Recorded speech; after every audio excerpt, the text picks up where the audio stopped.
Good evening, ladies and gentlemen, and welcome to the Tuesday night edition of the Real Chat Daddy Show. I am your host, Chat Daddy.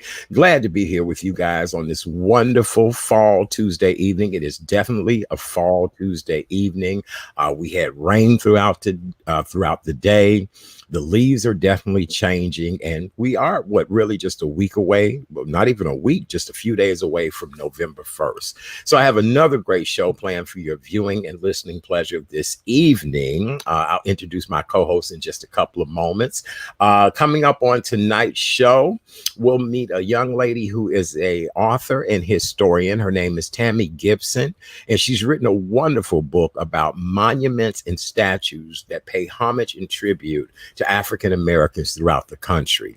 And then later on in the show tonight, we'll welcome to the show activist Paul Allen Smith and legendary actor Mr. Carl Weathers. And they'll be here to talk about a wonderful book about the life and times of a gentleman who was on death row. And he had a pen pal. And in this relationship, a lot of twists, turns, a lot of things happened that were just really, really great. And they'll be here tonight to talk about that wonderful book. The gentleman next to me is a radio icon and legend. He also is a professor of all things radio and media. He is my good friend, the legendary Mr. Chris Bass. Boom shakalaka. What up, Bass? Oh, boom shakalaka to you, Art, and to your family out there watching, participating. Man, it's always great to be here on Thank the you, Real sir. Chat Daddy program. Absolutely. How you doing today, Bass? I'm good. I'm good. Like I always tell people, I'm still walking the earth like Kane and Kung Fu. If you Yeah, I don't know who know. Kane and Kung Fu is, hey, go Google it and find out for yourself. But it's always nice to get up, like I said, for a nice day. Cool, obviously, with the rain and snow mixed, but just the fact that you're out and about, and because we're here in the flu season, so you got to be very careful out there. Well, we are entering into the flu season. And I think yesterday on the show, I had told everybody I had back-to-back doctor's appointments yesterday. And when the lady offered to give me the flu shot, I said, absolutely. I've been taking the flu shot now for a couple of years. But the only problem is after I take the flu shot, I'm a little out of it for about a day or two. And so I said to the lady yesterday, I said, well, ma'am, what's the deal? She said, oh, well, your arm will be sore. She was right. Nothing else hurts me, but my arm is sore. and I'm really like a little drowsy. But other than that, I feel great. Everything is good. And here's the good health, brother, because we are in the midst of a pandemic and flu season. Right, absolutely. Look, and killer hornets, monster hornets. Like, so who? I don't know. I mean, if you believe, the New Testament in the last day, some people are comparing that to what's going on, the old plague and, that type of health situation. So I don't know. The comparisons are quite eerie. Yes, they are. Well, I say on this show all the time, what we're going through right now is of biblical proportion. And we've got to stay safe, eat right, take your vitamins, get you some exercise, keep your stress level down very low, and just continue to do what we need to do to stay productive and safe, because this is not going to be over. We're now facing the second wave of COVID-19 across the country, and it's at record numbers like it was before. Yeah, well, as you get into it, with the COVID updates, I think people to realize that it can affect you. I think some of us have their egos come into play. Well, it could happen to him or her, but not me. What makes you exempt? You're walking around like everybody else, being a human being, and you could be healthy as a horse. And we've seen across the board, you got pre-existing health conditions. You could be the elderly, you could be the youth. So it's taking everybody by storm.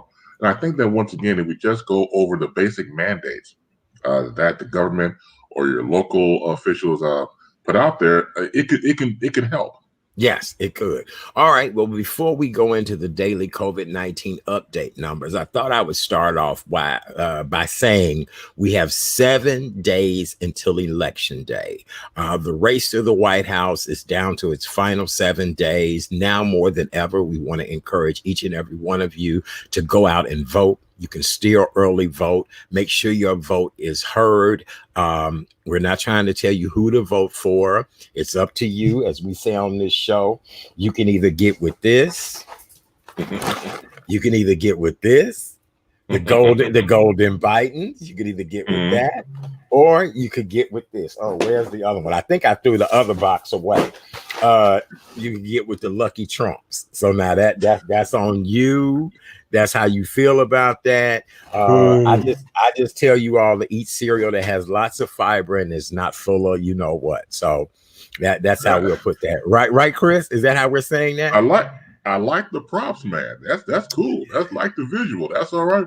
Thank you. Well, we had a gentleman on Dapo from City Spoons. He does these as collector items, and they're fundraisers to help restaurants that are struggling right now. He's benefited 3 restaurants. When people buy that, see the light has got it shining. But that's your Trump box.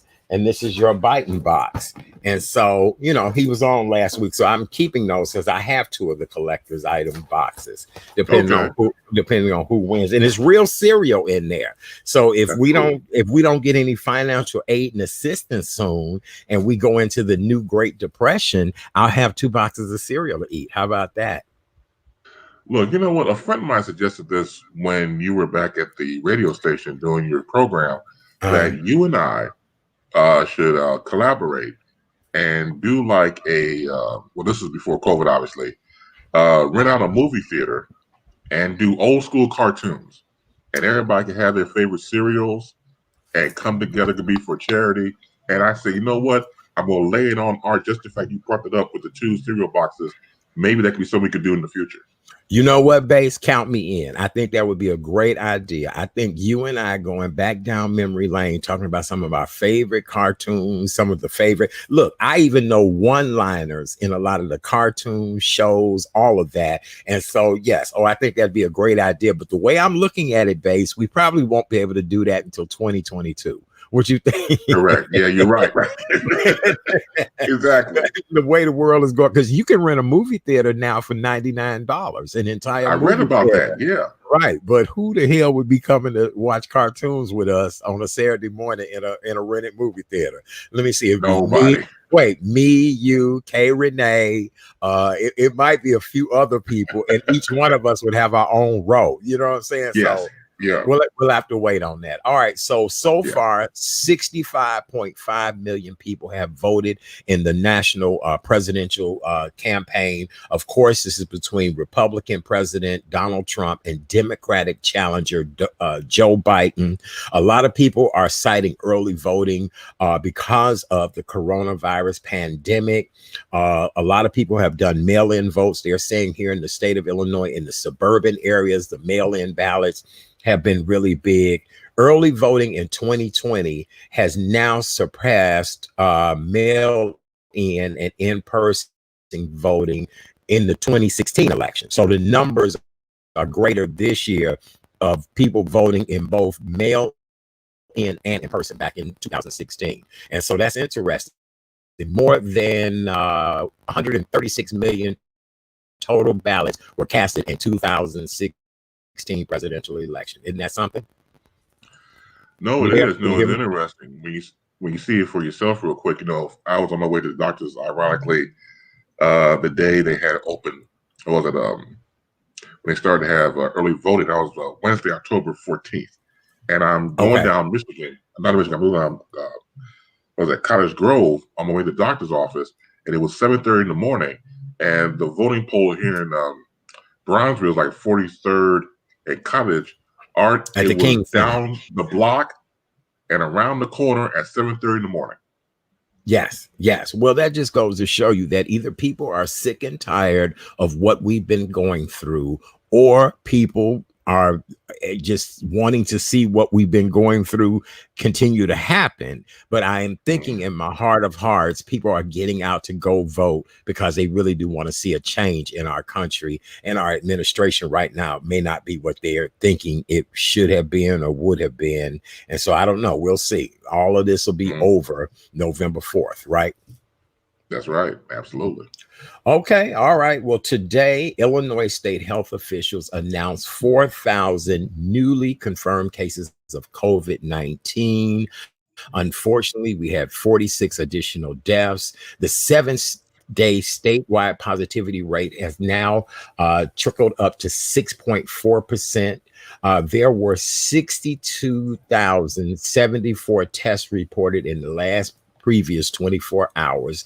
Illinois has now reported 382,985 infections, and our death total now is 9,568 people.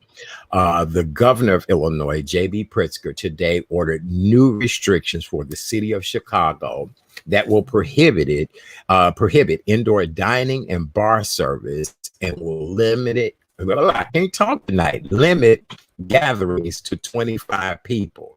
So, our numbers are up. We had heard that Joliet, Kankakee, places like that, they had shut down. Then he had mentioned suburban areas. Now the city being shut down as well, too. So, what do you think? Well, I know people get frustrated over the fact that they cannot live their life, quote unquote. So you cannot do this. You got to go to restaurants and it's all restricted. The whole 6 feet mask. Look, this is serious out here. And I mean it sincerely. You want to do your best to curb the COVID-19. You want to do your best to have a survival rate that's higher, not lower. And I think that, when people kind of like get, I would say ignorant, but just defiant over it. Okay, think about yourself. Do you want to get it? Do you want to bring it home to somebody that you love to contract it? You shouldn't think that way. You shouldn't, and the thing, don't make it political. Now, unfortunately, people made it political that it's my right. I don't need this because the so-called president said so. It's about survival at this point. It's about trying to live. And I think that if you take from that basic concept, you won't have all this backbiting and fighting, but unfortunately, it's what it is. So let the government do what they have to do to help keep us safe.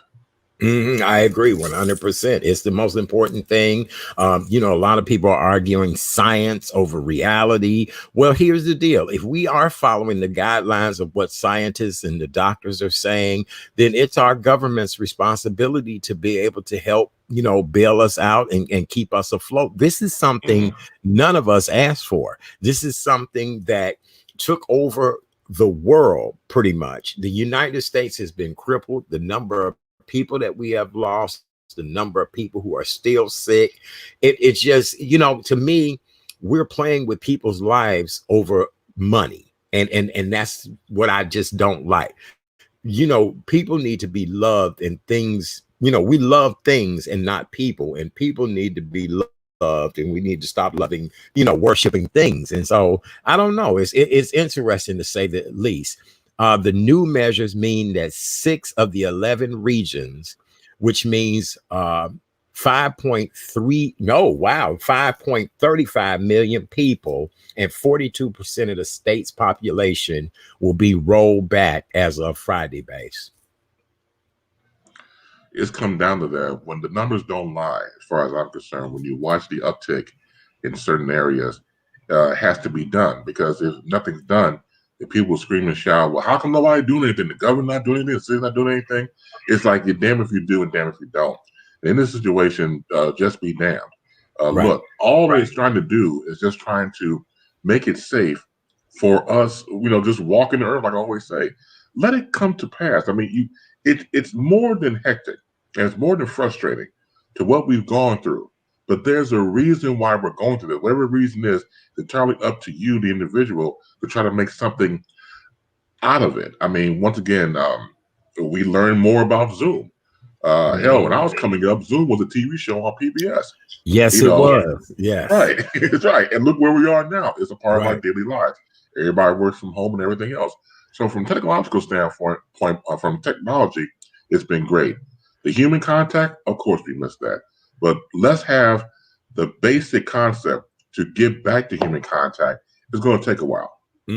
Yes, I agree with you. Absolutely. All right. Well, with that being said, the city of Chicago has now changed its travel restrictions. As you guys all know, we probably had what, 30 states on the list of places that people could not visit and travel. Well, now Florida has been added back to that list, and it is being warned that Michigan could be added next week because the coronavirus continues to rise.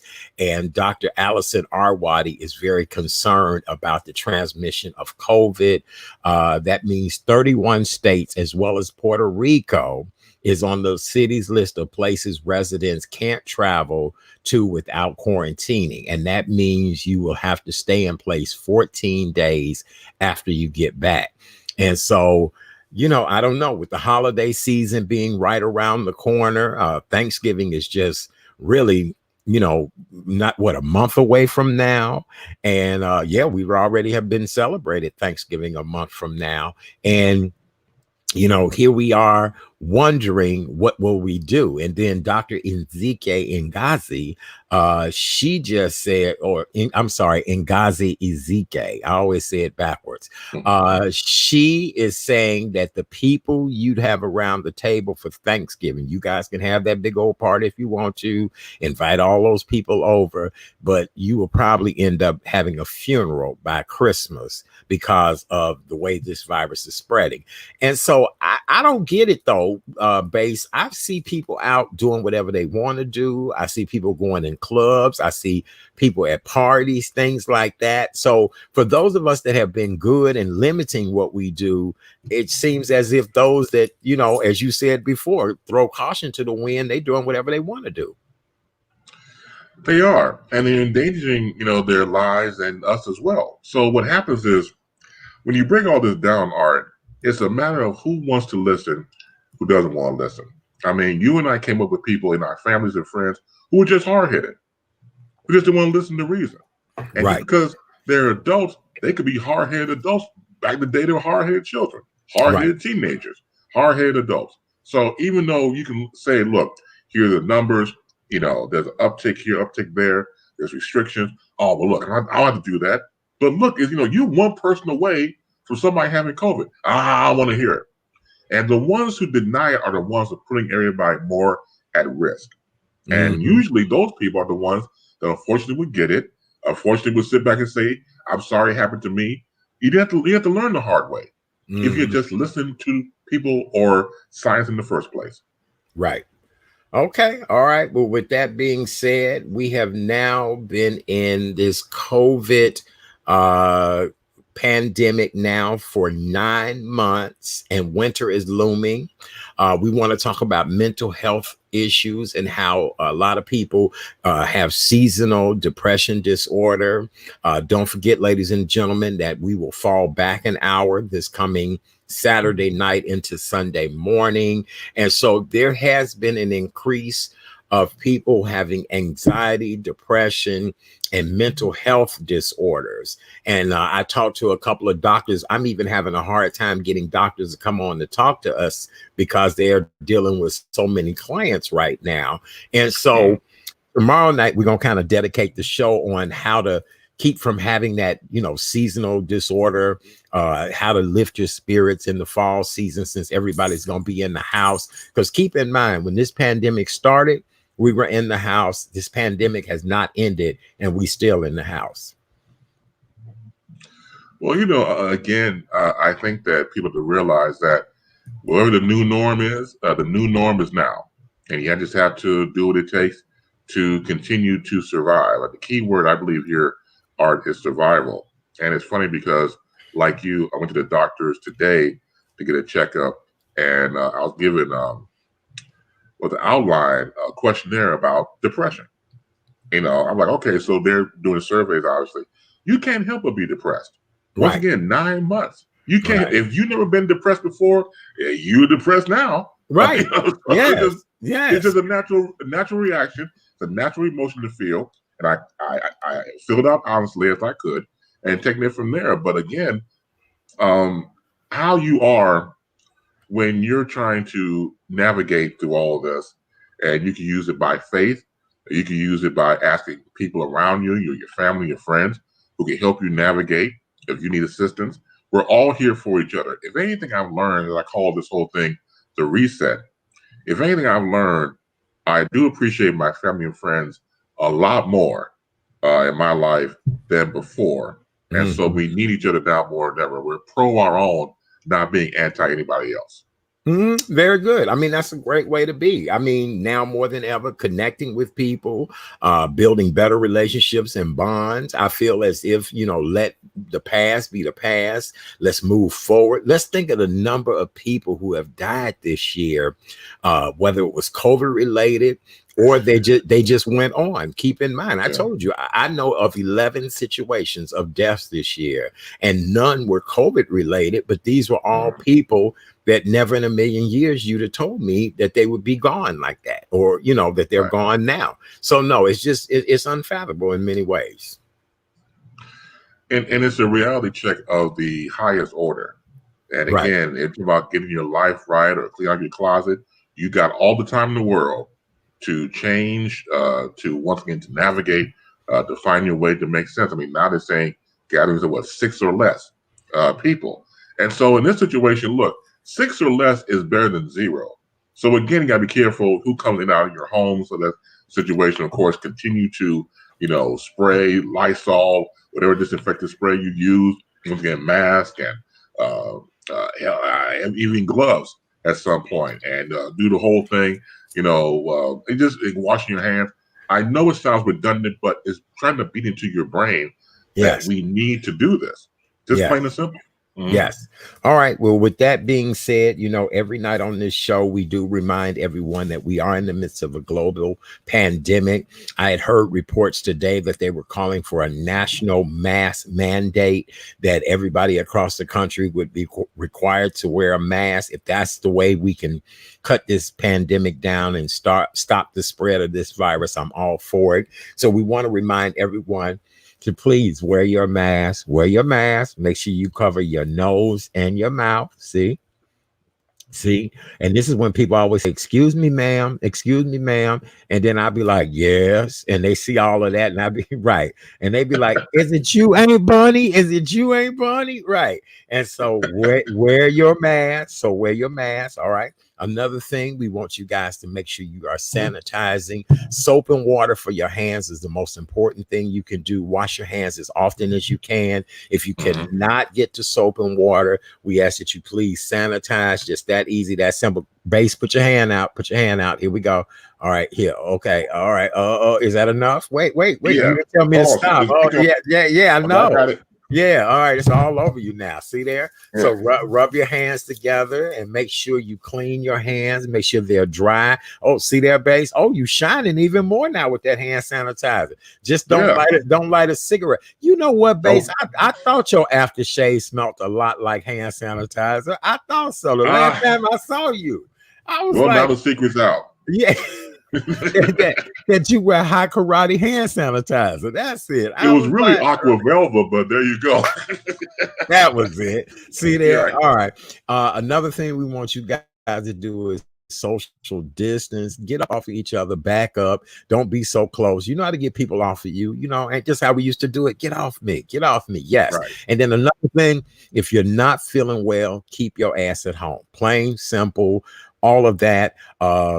Bass and I both talked about going to doctor's appointments yesterday. It was so many people sitting there waiting to see the doctor, and they had their mask hanging all down on their chin, and I know, right? Had it all like this. And I'm just like, look, put the damn thing on and sit there just like this until they call your name. Right.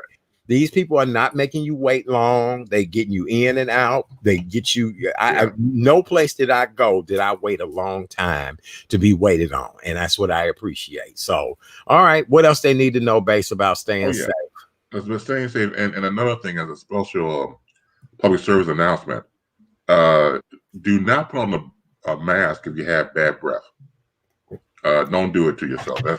That's if your face is melting underneath your mask, that means you didn't brush your teeth or gargle with mouthwash. Before you put on the mask, please put on wash your mouth with mouthwash and brush your teeth, because if you do not, you will pass out. Yes. The funkified of your breath with the mask will eat through the mask, and it will it's a public hazard. So I tell everybody, Do not put on a mask if you have bad breath. Don't do it. Yes. Well, the quickest way for you to check your breath is to put that damn mask on. Oh yeah, Halitosis, you'll find out. halitosis will slap you so quick. And so here's the rule to that, you guys. Keep a breath mint in your mouth or chew gum. Chew gum it'll keep your mouth moist. It'll allow, that breath to stay under control. But yes, a lot of people have found out that they breath stank as a result of this pandemic. So yes, I'm talking about art stank to be damned. yes, Oh yeah. like something done crawled up in their mouth and died. Yeah, that's that kind of stinking. Yes. Died 2 times. Yes, and resurrected and then died and then resurrected and died again. And now rigor mortis is setting in. That's how bad it is. Yes. Well, you Halloween coming up on Saturday, so you have like the Halloween halitosis breath. Yes, you do. Yes, you do. And speaking of Halloween coming up this Saturday night, so Bass, are you a big Halloween person?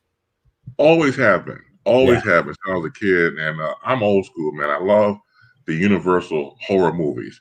Watching creature features on Channel 9 back as a kid. And every Saturday night, I watch it with my dad before I started watching by myself as a kid. Man, look forward to those old, the Draculas, with Bela Lugosi and Boris Karloff as a Frankenstein monster. I mean, and of course, Lon Chaney Jr. as the Wolfman. Those have been my favorites. It's a nostalgia piece. I mean, I do like the horror genre, but really my go-to always Halloween was watching those movies. Yes. Let me see. Creature Feature. I do remember Creature Feature. I know the one thing that still haunts me to this very day is Trilogy of Terror. Have you ever seen that little tiki doll? To this very day, any island I go vacationing and you go to the little straw markets or boutiques on the island and they be like, oh, you want a little coat? Oh, hell no, I don't want no little. No, I don't. Nope. I don't want no little tiki, nothing. I don't want no little statue, nothing. Lady, give me the pot holders. Give me the ashtray.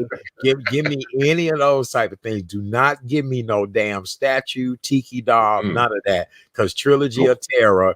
And then that damn Chucky, I ain't too keen on Chucky either. Right. Yeah, based on back in the day was My Buddy. And that buddy could stay the hell away from me, sir. No, hell no. Yes, absolutely. Well, this coming Saturday night, for the first time since the 1940s, guess what's going to happen this coming Saturday night? What's going to happen? A once-in-a-lifetime event. A full moon will be out on Halloween this year. Can you believe that? A full moon. It has not occurred since 1944, and this is according to the Farmer's Almanac. The next one is expected to take place in 2039, and that's what NASA said. So I don't know if we'll be around for 2039. Not that I'm, counting my days or anything like that, but 2039, I'll be, a old gentleman by then. But yes, so the last time this happened was 1944. Isn't that something? So are you gonna howl or bay at the moon on Saturday night? I do that anyway. I howl at the moon regardless of what day it is. So that's me on the regular. But I guess I have to do more howling and baying because it's a special event. All moon, as we call it, all moon. So the all moon Saturday night, for Halloween be fantastic. Right. Well, what I thought was cute. All of these various party promoters have been promoting the fact that they were going to have Halloween soirees and that a mask was required and social distancing will take place.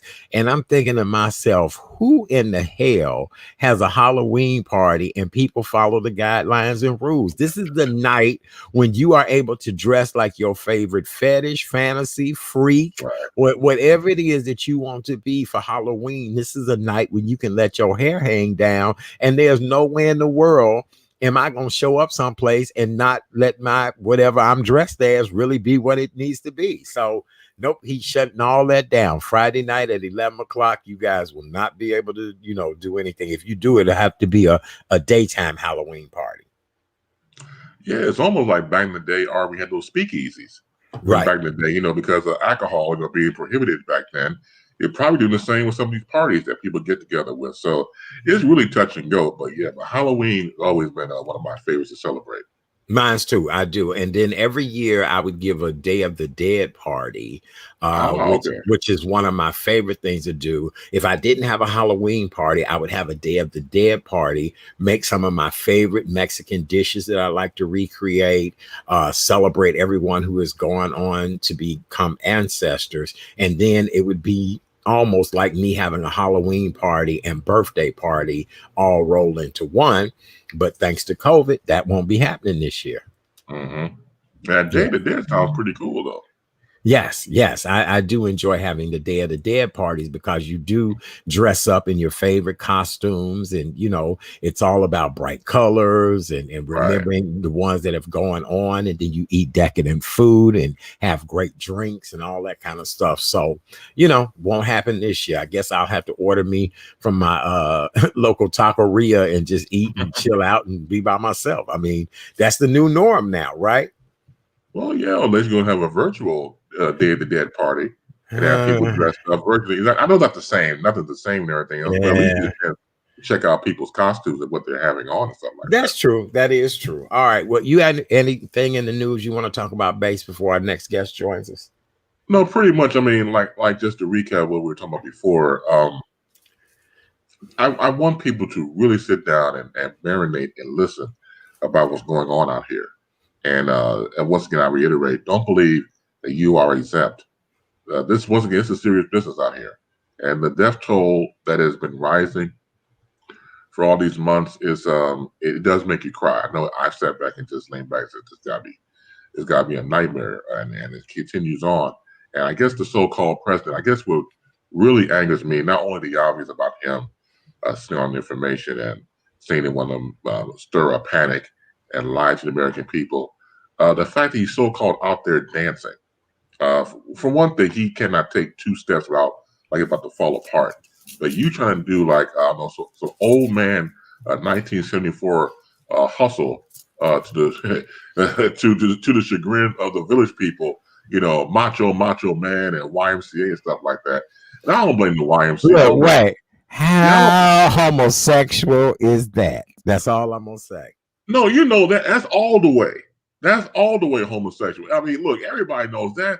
I mean, and once again, Trump did say in one of his rallies that he would kiss a man. He did say that. He's on record. So I'm like, okay, well, I don't know what man would want him, but I just thought it was interesting that all this coming out. And I just lamented over the fact that he's still there dancing and people have died in this country. It was just, I mean, as I say, we're goddamn ridiculous. Well, keep in mind the last time that we had a Democratic Republican convention, what was that, back in 2015, 16 maybe? Gay male prostitutes made the most amount of money than anybody at the Republican convention. So Trump may have kissed a man before. He might get down like that, but why would you pick Macho Man and YMCA? But most artists do not want him using their songs to begin with. So that's another thing. And you're right. What the dance he be doing? What is it? Is it the percolator? Is it the spank? What is he doing in these dances? I'll probably call it half past dead dance. The day after the dead dance? Day after the half past dead, yeah. That's horrible.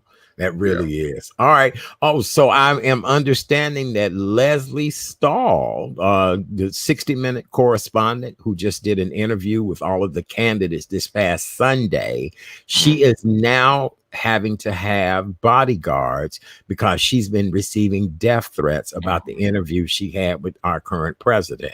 Isn't that crazy? So now Dr. Fauci has security around him at all times. And now, Leslie Stahl, CBS 60 Minutes correspondent, she now has to have bodyguards. And so, Chris, what is this? This is nothing but a bunch of intimidation.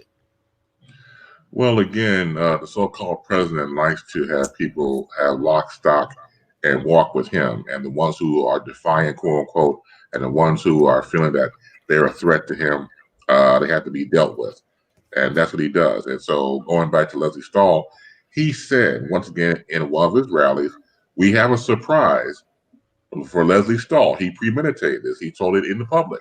We have we're going to give him a nice surprise in 60 minutes. So he knew what he was going to do prior to the interviews. This is all pre-planned. And for Leslie Stahl just to do her job and just have a man child, more child than man in the office, and he can't handle questioning, does this, and now she has to live in fear, quote unquote, because now she has these bodyguards around her. I can't even fathom that. But it's the fact that what you are dealing with is somebody who's a danger not only to himself, but a danger to the American people. Mm-hmm. Well, I know one thing: they didn't mess with Kristen Walker, did they? They did not. And a lot of people, we've been saying this on this show.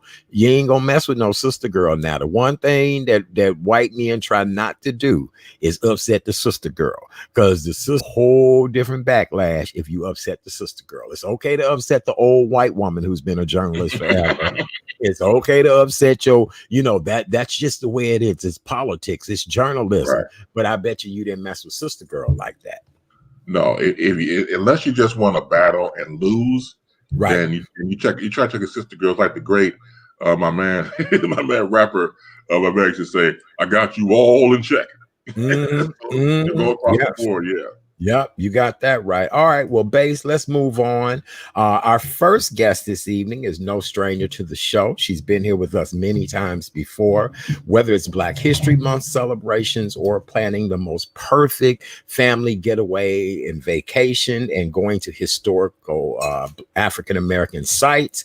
She is the queen of knowing all things. I met this woman probably in 2015. Since then, she and I have developed just a great friendship, a kinship, as you would say. She's an adorable lady, but most importantly, she's a historian, author, educator, and speaker. Her new book is Honoring the Legacy, a guide to African-American monuments and statues. And when I tell you guys, she's been everywhere. She's been everywhere. Bass, I think you've interviewed her on the show with me before, haven't you? Tammy, I think. I know her name sounds familiar. Yeah, I think you have. Ladies and gentlemen, welcome back to the show. Author, historian, educator, as well as speaker of all things African American. Give it up for our friend, Miss Tammy Gibson. Hello, Tammy. Hello. How are you? I'm good. Thank you for having me on your show again. It is a pleasure to have you here tonight. Tammy, this book is absolutely wonderful. When you first published your book, and I went to go look it up online, and I read a review, and I said, man, such a great review. And then when I looked and saw that the person had the same last name as me, I said, wait a minute, that's my relative. He fell in love. Right. He fell in love and found out about you from being on this show. And he is also a history buff when it comes to African-American things. So shout out to my cousin Bernard Sims. But he's absolutely right, Tammy. This is an amazing book. Tell everybody a little bit about your background, who you are, and then let's get into this great book. Okay. My name is Tammy Gibson. I'm a travel historian. And for the past over a decade, I've traveled all over the United States and international looking for African-American historical sites. So it can be historical homes such as Marian Anderson, Frederick Douglass, landmarks, cemeteries. I've been to over 50 slave plantations. I slept in 15 slave quarters. I locate African-American and enslaved cemeteries. And so my mission is to raise the awareness of the importance of African-American history, because our history is more than 28 days. I'm also a storyteller. I love doing demonstrations as an enslaved laundress to go back in time to see how our ancestors used to wash clothes. So anything that's Black history, I'm locating it.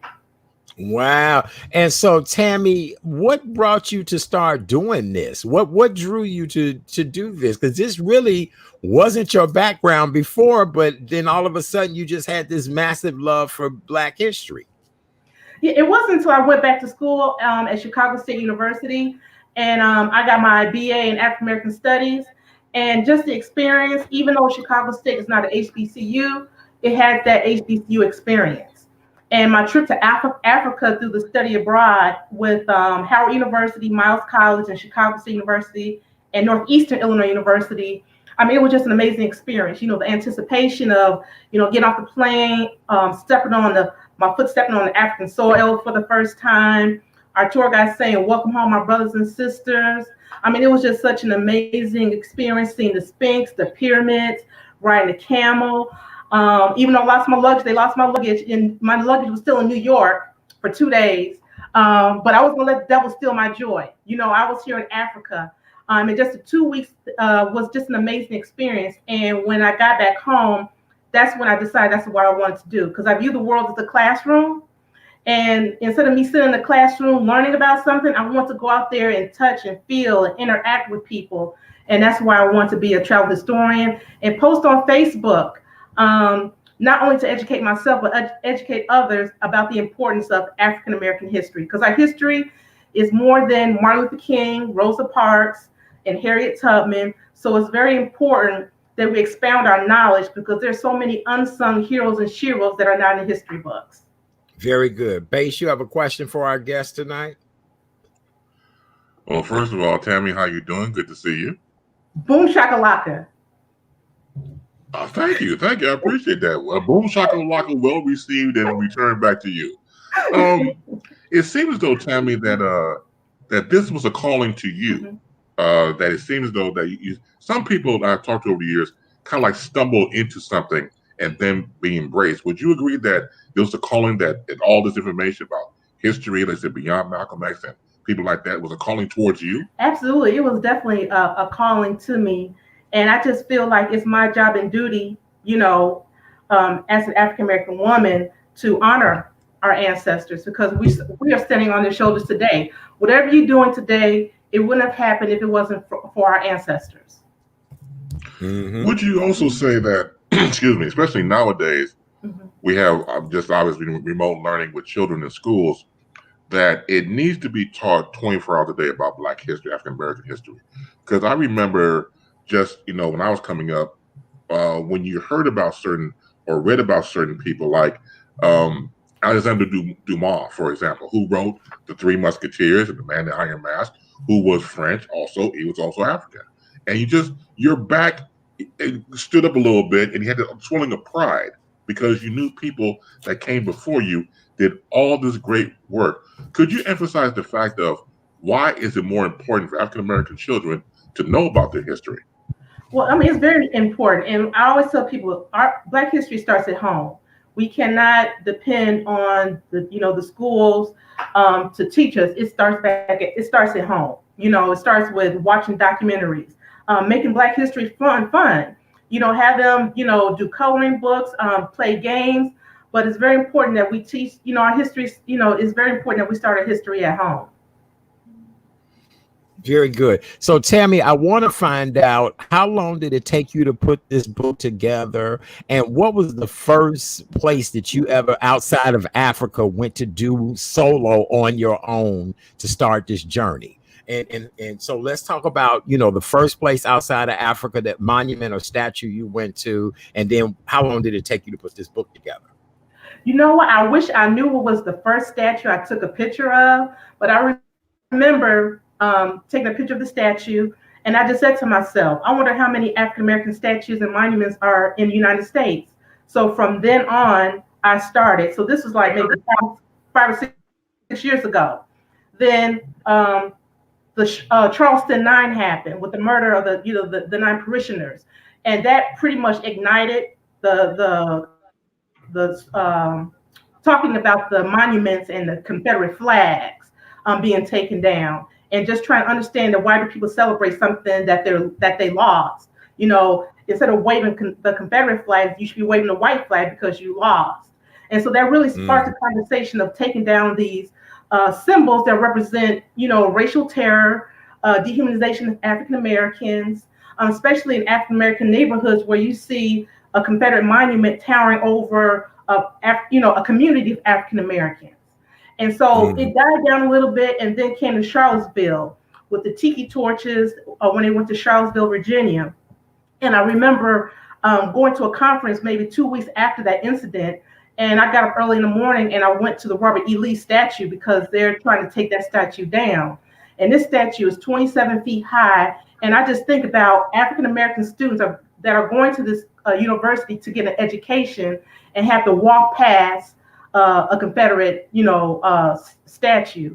So that's why I want to put this book together, because I want, not just African-Americans, but all races to know there's beauty and positive African-Americans who have contributed to the fabric of this country. And I've located over 500 plus monuments and statues in the United States. Wow, that's impressive. And what I love more than anything, as you said, you've been to each and every one of them. If you're a good friend of Tammy's, you guys, you'll know. If you don't catch her Monday, Tuesday, you forget it. She gone. She's somewhere else. How have you been able to, how have you been doing any traveling during this COVID? Or I guess you were wrapping up the book and getting it out during this time? Well, actually, with the pandemic, I had to close my business and everything. So that gave me time to put my book together. Just gathering all the information and putting it together. And I mean, I'm proud of the book. This was a very exhausting 5 to 6 years to put this book together. It was very exhausting, but I'm, just happy and proud. I've been getting some positive reviews about it.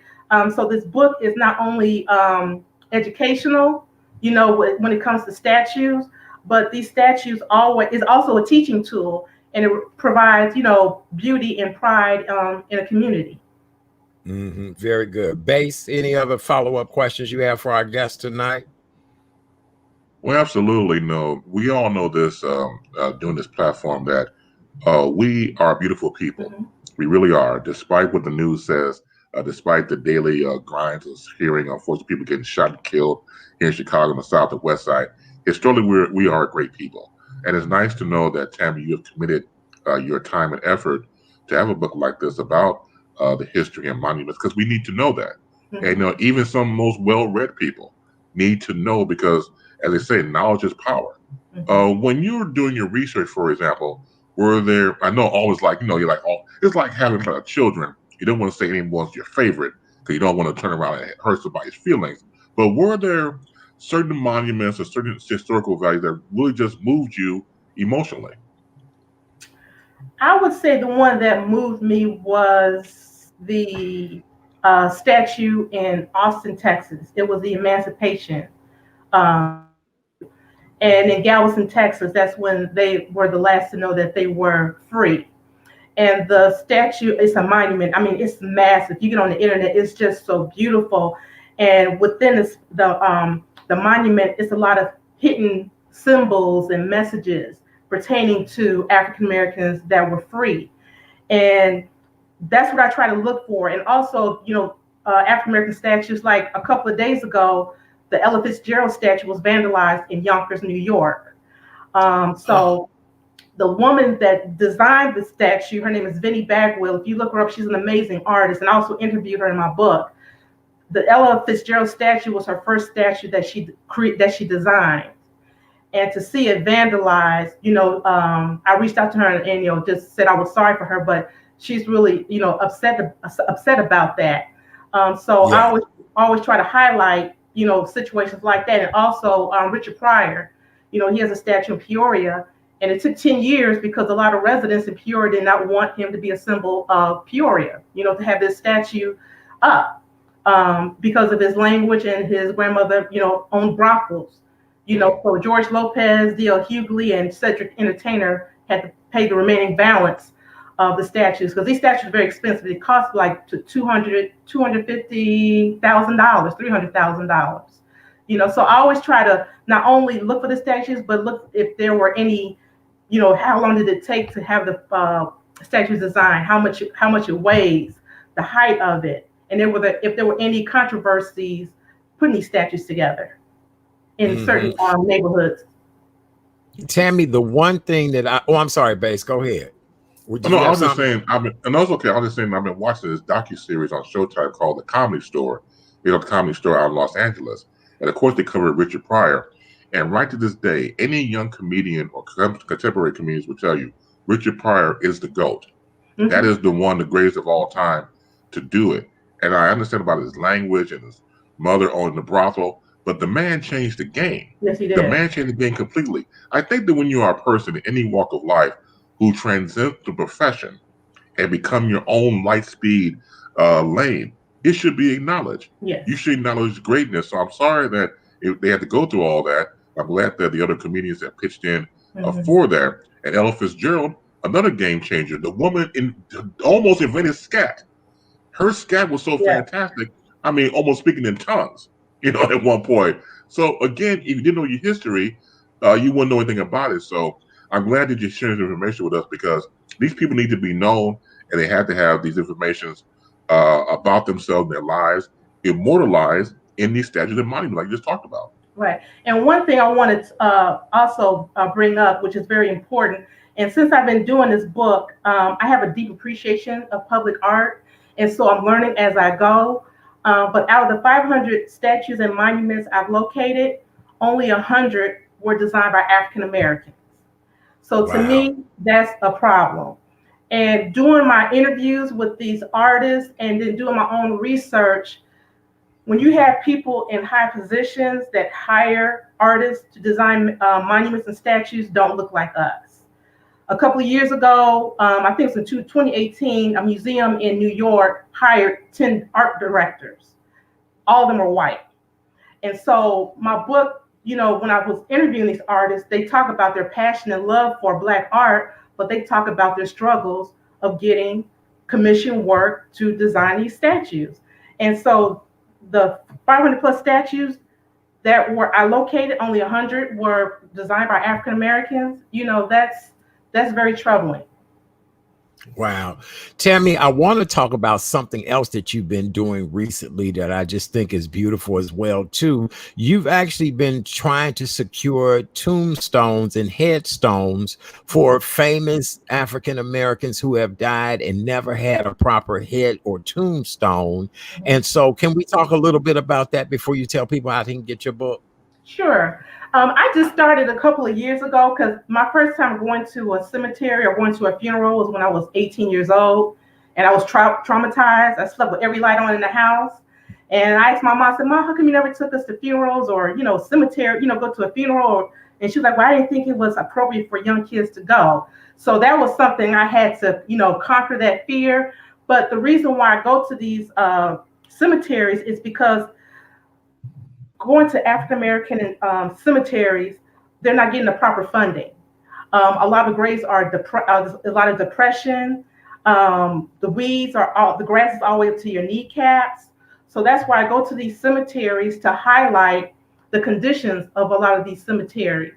So if someone lives in that city, they can see that and go talk to their official to have someone to maintain. But if you go to a lot of these white cemeteries, the grass is manicured, there's gates. Sometimes it's like when I go to these African American cemeteries, like I'm in a haunted house. I mean, it's really scary to go in and try to find these grave sites where a lot of the headstones are toppled, and they use African American cemeteries as dumping grounds. You'll see tires, you see mattresses, you see a bunch of garbage. So that's why I go to a lot of these cemeteries, is to highlight the condition, and hopefully someone that lives in that area, in that city, can do something to have it maintained. Very nice. Some cemeteries are they're like a shopping center on top of African American cemeteries too, and I highlight that as well. What? Yeah. Where somebody had built over the cemetery. Yes. Yeah. Well, they say after 50 years, you wouldn't know anyway. They said, once 50 years has passed at a cemetery, they flip it and roll it anyway. And I even believe it's less than 50 years now, Yeah. Wow. Base, any final question from our guest tonight? Well, just to ducktail that, I remember reading an article about the lady who was the inspiration for Aunt Jemima pancake mix. Nancy Green. What's her name again? Nancy Green. Thank you. And because she doesn't have a headstone. She just got one in September. Oh, I knew it was recent, right? Because all those years prior, she didn't have one. So yeah, thank you for that. I mean, right. Yeah, once again, we didn't know. Yeah, Sherry Williams, she's the founder of the Bronzeville Historical Society. So she was responsible of getting a headstone for Nancy Green. I think it took her 10 years to get it because she had to look for a descendant. At that particular cemetery, you have to get permission to get a headstone for a loved one. And so it was, it took her 10 years, but she finally did it. And I know she's happy, and I know Nancy Green is looking down at her too. And she's buried at Oakwood Cemetery. Exactly, that's right. That's unbelievable, just unbelievable. Well, Tammy, tell us how we can get your book, honey. Rumor has it that there are only 16 left on Amazon, so that means you a bestseller at this point. So how can we connect with your book? Right, yes, so you can go on Amazon, but if you want an autographed copy, I just got a shipment of new books. You can go on my website, Sankofa Travel Her, SANKOFATRAVELHER.com. And you can purchase it there, and I can autograph it, and I will ship it to you as soon as possible. See, mine is autographed. Mine is under my pillow. Yes, it is. Tammy, you did an outstanding job. Ladies and gentlemen, this makes for a perfect holiday gift. It makes a perfect coffee table book. It's just really great. Once we're able to travel again, this is a great way to plan your family reunion, your family gatherings, or if you're just traveling via car and want to pull over and do something unique and different, here's the place to find all the information about African American. Yes, you can. Yeah, so I say, these museums, these statues is like an outdoor museum. You social distancing, right. So there's not a lot of people around, so you can just go outside and don't worry about people being around you, and take a picture of your statue. That's true. What's next for you, Tammy? I'm just going to continue marketing my book, and then I don't know. I have a goal of opening up a museum in Illinois. I want to be the next Margaret Borough in the south suburbs. So right now I'm working on trying to get a museum in the south suburbs. Okay. All right. Very good. Base, final thoughts? Well, look, I need to get me a couple of autographed copies of your book. So I already reached out to you on Facebook. Please become my Facebook friend. I sure will. That'll be great. And then we'll take it from there. I'm already a fan. Thank you so much. I've learned so much already. I'm a fan of yours too. Thank you so much. Very good. And I'm commissioning this now. Tammy would be a great guest on Base's show. How about that? How about that? Look, you know what? You read my mind, because as a host, I was saying to myself, I'm going to take Tammy. I'm going to steal her. Well, I give you permission. It's normally not accepted in this business. Correct, right. But, how dare you come and co-host and steal a guest? But this time, you can steal a guest. You can steal a guest. Look, Doctor, yeah. I was going to tell you up front. Right now. I'm going to take Tammy and put her on CBI, Chris-based interviews, if she wants to. And see, you can't be just stealing my woman like that. And look at my woman going with you. Look at her going with you. And look, I'm going to go up front. It was like, hey, I'm going to take your woman.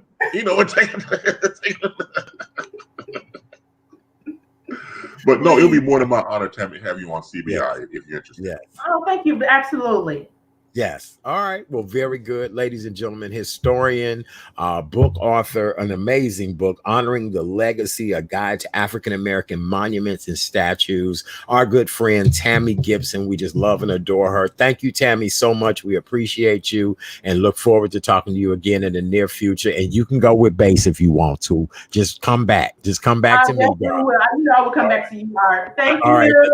All right. Don't stay away too long. Thank you, darling. Okay. See you later. All right. Get that book now on Amazon, you guys. All right, Base. That was good. See, you stole my woman and you still co-host. See that? See how that works? She'll come back. Like she said, she'll come back. I know. Oh, I know. She will. I love her. Tammy's an amazing woman. She really is. Fantastic. All right. Well, coming up on the Wednesday night edition of the Real Chat Daddy Show, October is National Pregnancy and Infant Loss Awareness Month.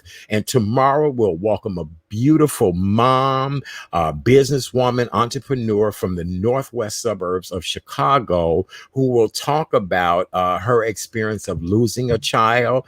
And she'll share details, give advice, encouragement. She's one of the most beautiful people I know. And I'm looking forward forward to talking to her tomorrow night.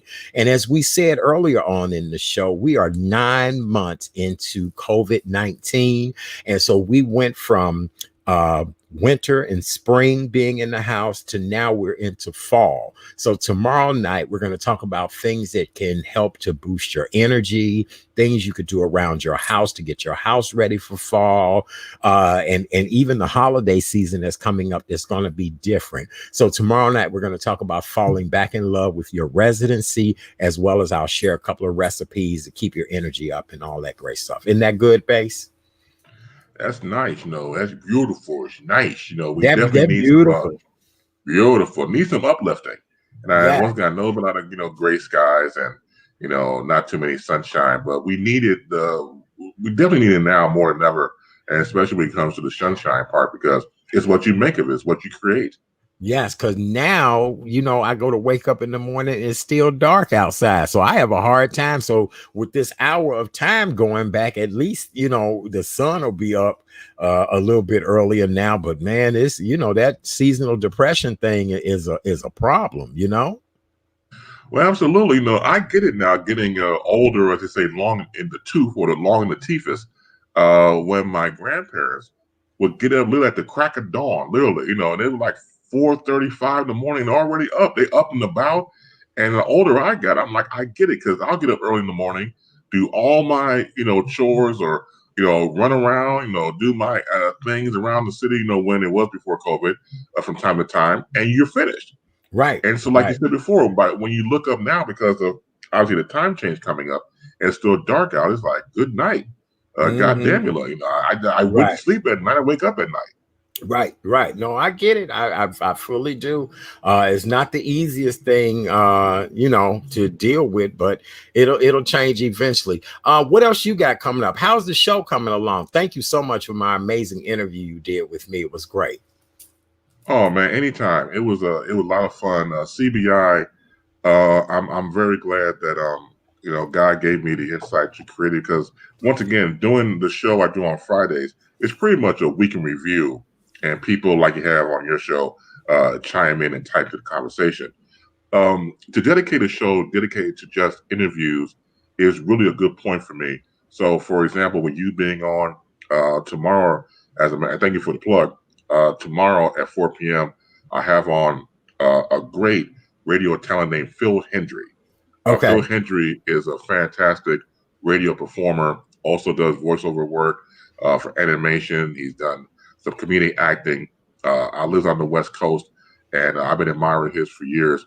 So the great Phil Hendry will be my guest on tomorrow at 4 o'clock on Central Time there on CBI. But it's coming along great. I'm really proud of it. It's beginning, I would say, people like it. And that's what you want anyway. You want those likes.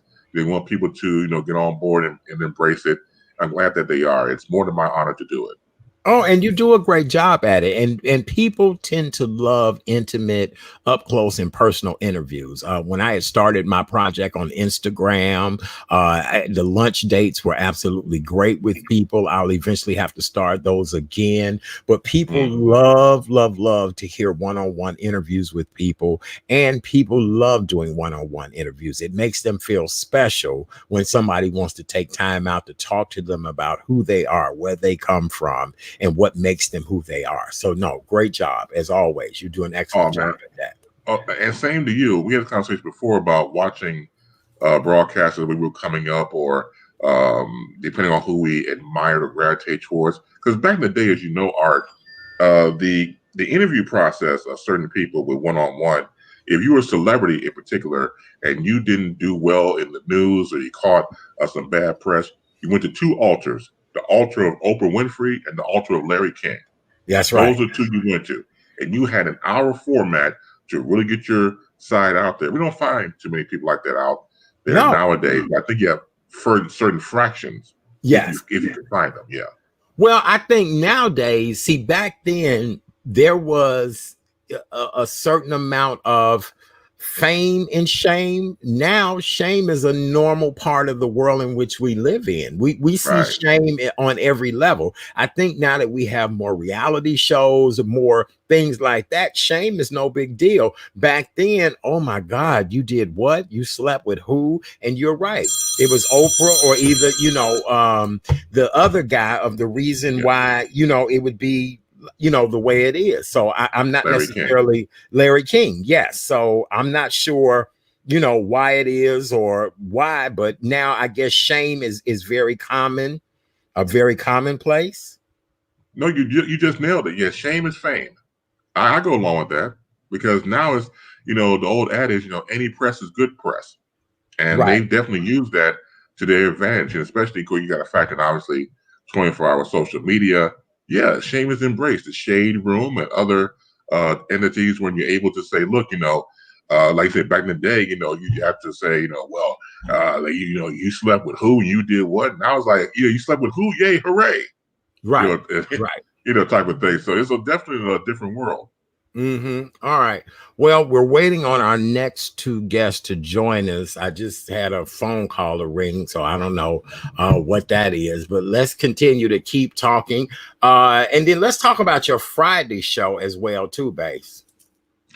Oh, well, thank you. Baseline's always been the cornerstone in my world of talk. Once again, as you know firsthand, Art, when you're trying to create your own thing and your own voice and your own brand and everything else, Baseline just happened to call to me. I was trying to figure out a name for it. I wanted to label the things that I did. So Baseline was just there from the beginning, and it's been, a part of me ever since. I've done the shows on various outlets, whether it was terrestrial radio or here on digital platform or internet for years. You just do it. It's who you are. So it's a matter of formatics. It's a matter of embracement by the people who are now viewing you and watching you and listening to you. And if they like it, they do. And I appreciate that. It never goes unnoticed. And just on the side note, I just never thought anything I would do, I mean it sincerely, that would be inspiring. I've actually had people email me or people that when I started to teach at Illinois Media School, teaching talk radio, that I inspired them to do A, B, and C.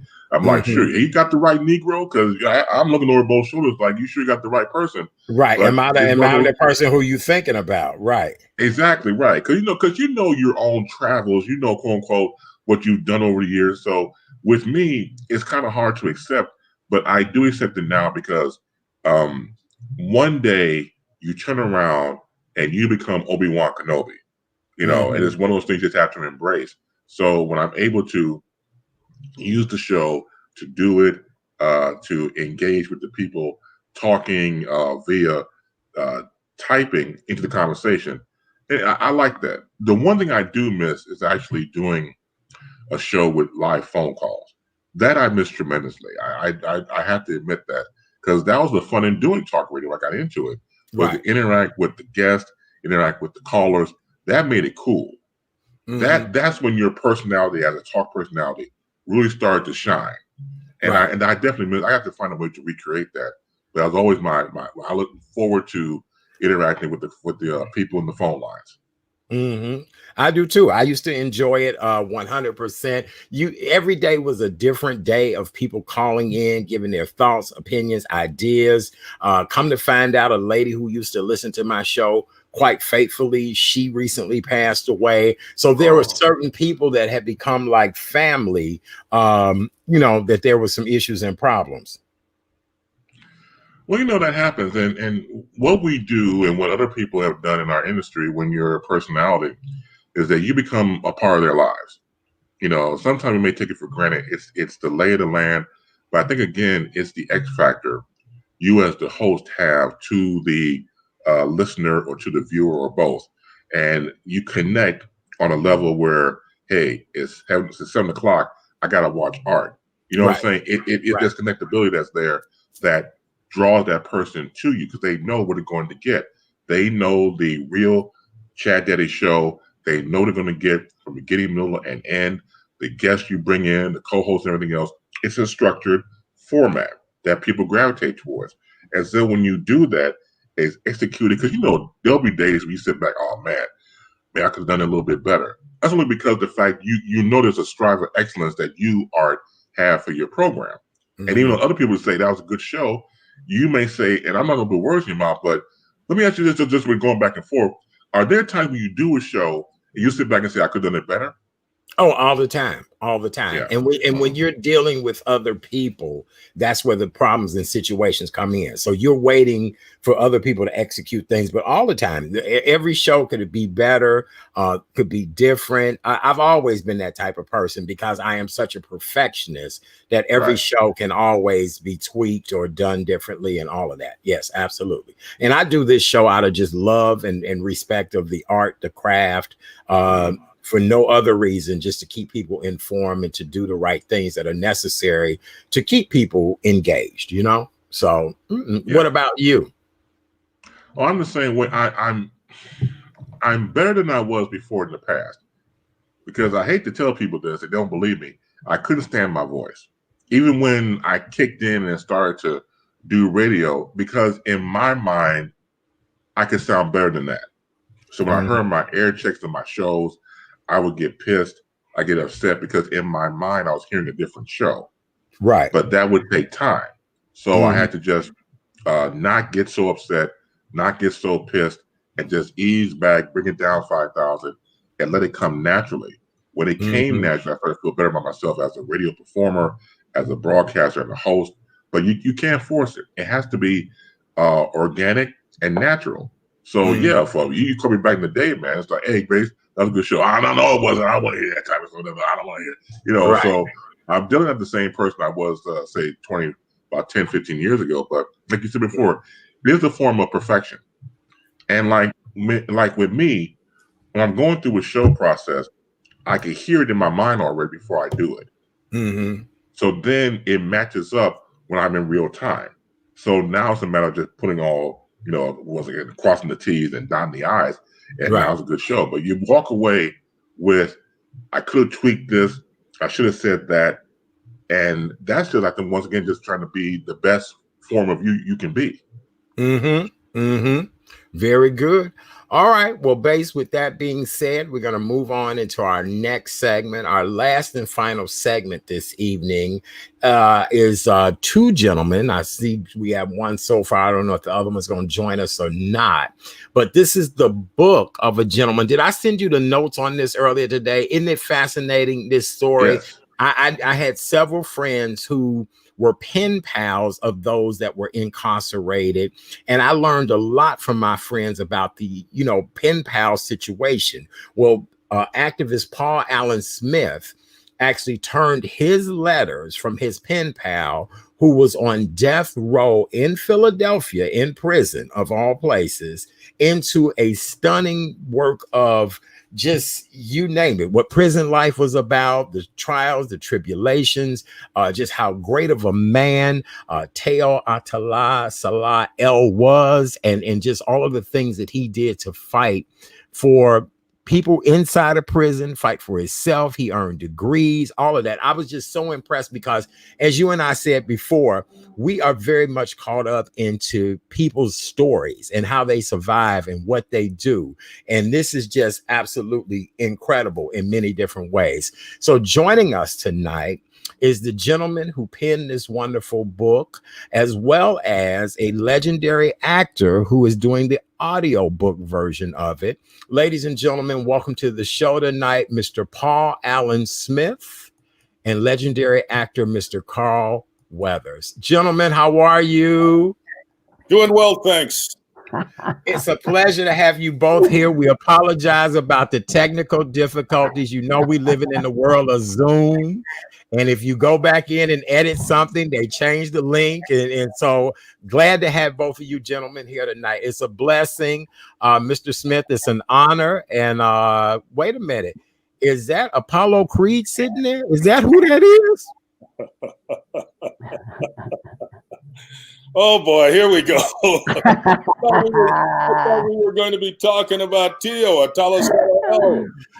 Are you kidding me? You have two black men that grew up honoring and watching you and respecting you and all of that. So it's a pleasure to have you here tonight. But we are going to talk about the book. But we've got to acknowledge a legend being on this camera with us tonight, sir. Thank you very much. Thank you. Thank you. It's a pleasure. Chris, anything you want to say to the gentleman before we start the interview? Yeah, Chris, because you're being very quiet. What's going on there? He's in shock. He's in shock. Yeah, no, I don't want to step on, Chat Daddy. So I'm very respectful of the program, but I went over the notes about Mr. Smith, and I'm looking forward to you getting into that because it's very awe-inspiring to what you're about to say. And to Mr. Weathers, look, I've been a fan for years. We'll get into a couple of things. I know you're doing a thing, of course, with The Mandalorian. That is fantastic, directing this new season. Looking forward to talking about that if you don't mind. And also, what we get into down the road, you did a show on Fox, I want to say around 2009, called Brothers. Yes. And I will get into it later, but I love that dynamic of the actors and actresses involved. We'll talk about that later, but for what it's worth, Mr. Withers, thank you so much for being here. Thank you. It's a pleasure. It's all. By the way, it's all a result of Paul. He right. He twisted my arm and threatened me with bodily harm, and as a result, I said, "I'm in." Very good. Well, Paul, I want to talk to you about the fact that you started a pen pal relationship with a gentleman who has now gone on, but really was a pioneer, really a hero behind bars. And so I really want to find out, when did this relationship start? Because I've had quite a few friends who have become pen pals with those that are incarcerated. And what people don't realize, they need that love and support and somebody to talk to. So what got you started in this? Well, in a nutshell, I was friends with a gentleman named Howard Zinn. And we were close friends. And Howard told me about his relationship to various prisoners, significantly one named Tiyo, and how he was his professor. And Tiyo earned 2 degrees. And I was like, seriously? You write the prisoners? Like, you're traveling the world, you're doing your books, you're doing your activism, you still write the prisoners? And Howard modestly says, yeah. And I'm like, well, if you do that, then I'm going to do that. And that's how it started. I wanted to compete with Howard. It's so fascinating to me. And was Tiyo immediately connected to you? And then I'm just kind of curious to know, how does that conversation begin? Because you seem to be, a gentleman that prison life may not be something that you have much, I don't know now. I don't know. But, exactly.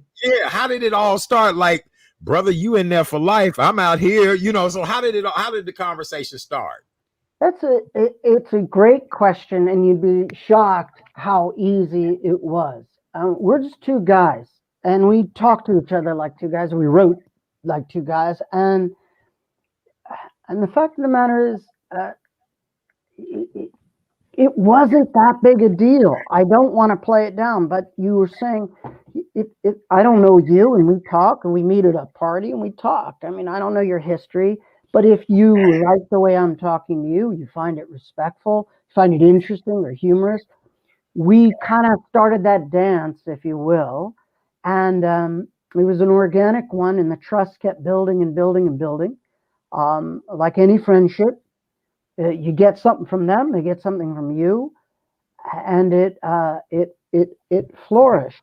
But all those stereotypical assumptions we would all make from a distance, given my history and his history, when you read the book, or you listen to Carl's extraordinary rendition of the letters, it introduces you to a friendship on a much more profound scale. In retrospect, I'm moved by Tiyo's ability to forge friendships with people that cut out all the other isms for which we understandably have to fight and be cognizant of. How's that? Oh, you did a great job, because I'm thinking over the number of years that these letters went back and forth, the range of emotions, the highs, the lows, I can only imagine waiting on every letter to come. And then how long would it take you to respond back to him? Did you ever feel as if you were in too deep, or I'm sure it became gratifying because it went on for so many years? Boy, it's interesting when you say, did it get in too deep? I will say something that I don't, I think I've told Carl this. When Zen first told me about what it means to writing prisoners, he says, you know, Paul, it's not something that you do and then you just decide to stop. Right. He said, you have to understand their connection to you runs deep, and there's a responsibility that goes with that relationship. And so I was prepared for that intellectually. But the thing about Tiyo is he is so cool. He is so smart. He's so sensitive that, again, I can only make a reference to any relationship, any solid friendship you develop. The rules are superfluous. It happens organically. You know, if Chris does you a solid, you probably will reciprocate to him. You just do it. That's what friends do. And if it gets deep, you know, Tiyo cared about me in a way that not a lot of friends cared about me. Can I chime in with something? Yes, sure. Sorry. Go right ahead. The reason I asked is because I don't know if a lot of the audience is really aware, is really hip to who Howard Zen was and the kind of work he did and his politics, for lack of a better word.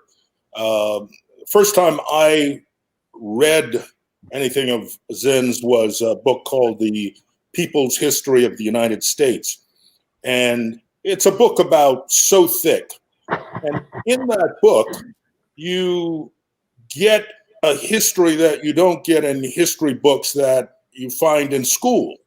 What you get is a history that is actually a compilation of what really went down in the United States and how it affected people, and this whole notion of I heard somebody say recently something about pull yourself up by your bootstraps. Well, in actuality, that's impossible to do because your bootstraps were on your boot. So how can you pull yourself up? All you can do is pull the boot on. And I didn't know Howard, and I certainly didn't have the kind of relationship with him as a result that Paul did. But if you read Howard Zen, you get somebody who really is, number one, authentic, and someone who is really honest, and someone who is committed to something. So if you're a friend of Howard Zen's and he says to you, you're going to walk through this door, walk through, you got to commit yourself to go all the way.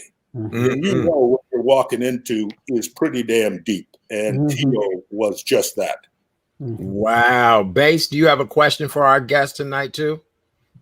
Well, absolutely. Going back to Mr. Smith, when you're doing this type of compilation of someone that you've met, stories to be told, letting everybody know about it, the connection you have, how is that relatable to other people? Because once again, we hear about stories and we need to embrace other stories, not because of stories that we hear, somebody recommends, but the human condition of what it's like. Tell us about that, please. Well, first of all, it's to Tiyo's credit that the manner by which he writes is reminiscent of any good writer. It's so expressive, it's so honest that it jumps off the page, almost as though I would say, it's so much so that you feel as though he's talking to you in a way that he only talks to you. And we made a conscious decision in this book that you would only read the letters to me. He was a prolific letter writer to others, but the manner by which he wrote to me, I felt was very, very open. It's two buddies, and when two guys are buddies, the rhythms are the rhythms. And I thought they would be entertaining, and I also thought they would be extremely endearing, such that if a gentleman like yourself read it, well, you would not be me per se, you would fall into the rhythm of being me vis-a-vis those letters and experience it as though you're seeing a character on stage who you relate to, just like you relate to that other guy. And it was set up that way. And so I think that's a part of its success. I like to believe it's part of its success. Mm-hmm. Yeah, very good. Carl, I want to find out from you, what drew you in to do the audio book? You do an outstanding job in it, but I can also, well, you're an actor, but I can imagine it was taxing as well too, because you're telling somebody else's story, and really, I forgot it was you. I'm thinking it, you very much, covered the essence of this gentleman. Yeah, well, how I got involved really was because of Paul. Paul told me what he was doing. He had this book, and I wanted to read some of the letters. And when I read Tiyo, the first thing that struck me was very much what Paul said. He's writing those letters to Paul, but when you read them, somehow it speaks to you. It's not like there's another person that, this is going through and then finally reaching you.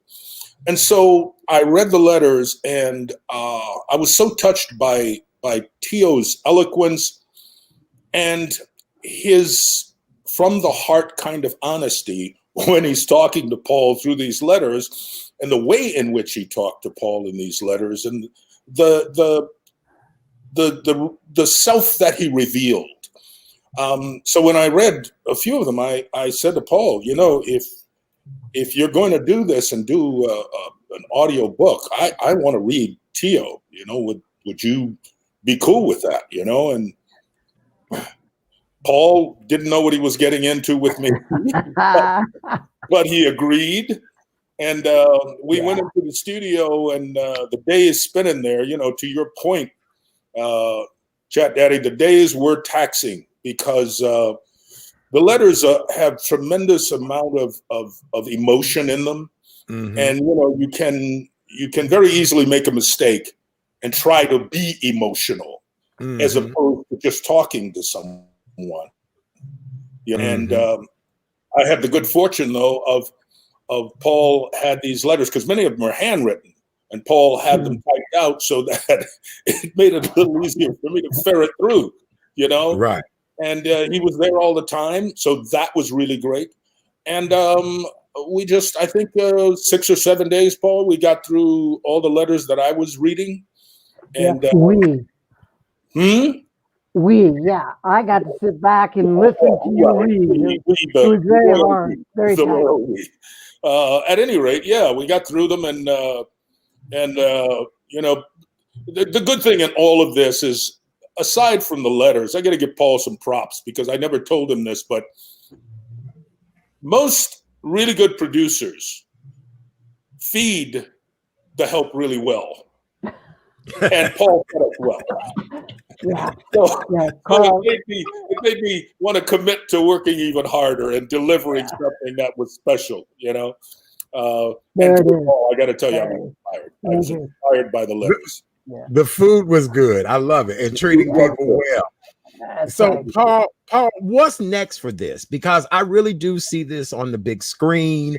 I do see this now more than ever with where our country is, and the prison system is still flawed. I my heart goes out to the number of brothers and sisters that are in prison of all walks of life during this pandemic. And so stories like this really do resonate to people on the big screen. Any plans of you taking this to the big screen?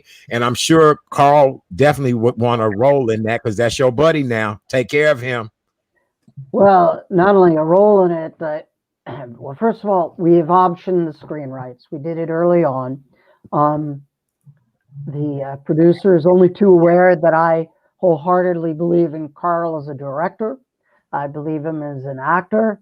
I believe that Carl's input would be a priceless contribution to the film.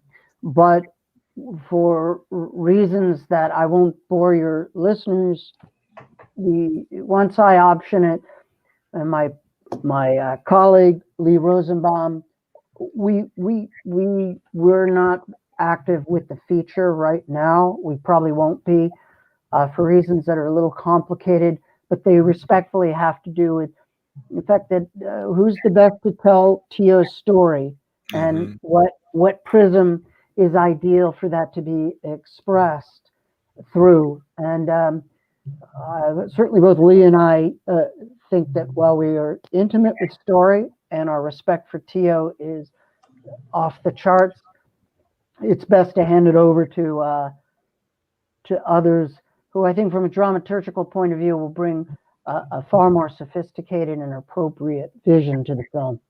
Oh, I like that. Good answer. I do. Bass, do you have a question for the gentleman before we have to wrap up with them? Well, sure, absolutely. Once again, I would love to get a situation to get the book and to hear the audio book. I've always been fascinated with backstories of people, because the story you talk about with Tiyo is his story, but it's also our story. We connect with it. And that's why the human factor you mentioned earlier about the one-on-one concept that both of you gentlemen talked about is us. That's why it will work so well, because it talks to us. And if it's not about us, we know somebody that's going through that or has gone through that. So again, when you take all that into consideration, and then hire, of course, Mr. Weathers there to bring it to life, it's a one-on-one concept. And this is basically it speaks to the masses. There's the sales pitch. There it is right there. Thank you, Chris. You're welcome. Not a problem. I think, Carl, when you started reading the letters, I'm interested in hearing this. Sorry, guys, I'm asking a question. It's so inappropriate. But what did you have an experience, an unexpected experience from it, or any revelation personally? That's a really good question. That is a good question. Yeah, I think it's bound to happen. I think that from the first letter, very early on in 2004, and then through the number of letters that I read, what I experienced was how much more personal Tiyo got over that period of time. What he revealed ultimately about himself was so evident in the way he referred to you. It wasn't sort of arm's length, Mr. Paul Allen Smith. It was there were other names and words. You can say it. Go ahead. But obviously he realized that he had a brother on the other end of those letters that was receiving them. And so what it revealed to me about him was his growth also, and his willingness and ability to just speak from his heart. And the amount of humor in those letters also was, at times just, wow, man. On one hand, the man is talking about being on slow death row and knowing that he will never basically see the light of day again. And on the other hand, there were jokes in there about what was being experienced, and the coterie of guys he had around him, and how he basically had to protect this young white prisoner who, you know, one big bad dude wanted to have his way with. And so it was just, there was just so much revelation in it. And he never, the one thing also, I guess I have to say is, I never felt him bragging about anything. Mm-hmm.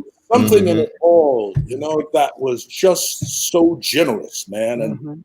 And he knew what the deal was. You know, this was not some guy who just fell off the truck. This guy knew what the deal was. But there was a side of him and a generosity and a gentleness that I just don't think I expected, and I don't know if anyone else will when they read this or hear it on tape. Interesting. I have a dear friend who served some time in prison, and upon his release, one of my favorite things to do was just to sit down to talk to him about his life, his experience, what he learned from that, just even him returning back to general population of people, him oftentimes saying that he wished he was back there because life was more structured. He had a network of people in there that they supported each other.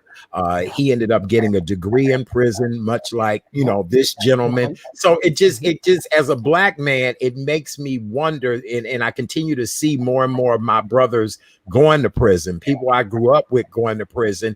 And you got to think, just like we went off to school and learned what we learned, they learned what they learned in prison. And so, you know, that's why I don't ever want that population to be discounted. No matter what the crime was, we're still talking about human beings here. Agreed. They shouldn't be, not only should they not be discounted, you know, if we're talking about reform, it seems to me that, you know, pay me now or pay me later. If you've got kids who will benefit from a good education, why are you shortchanging them? There's only one reason that you really ultimately don't care and want to shortchange them, because there's money to be made on the other end when they're in prison, when they're in the population. So, you know, reformation is a really, really interesting idea, but I think something needs to be done to spell out what that means and why that needs to be. Very good. Well, gentlemen, we won't hold too much more of your time. Paul, I do want to find out how people can get the book, connect with the book.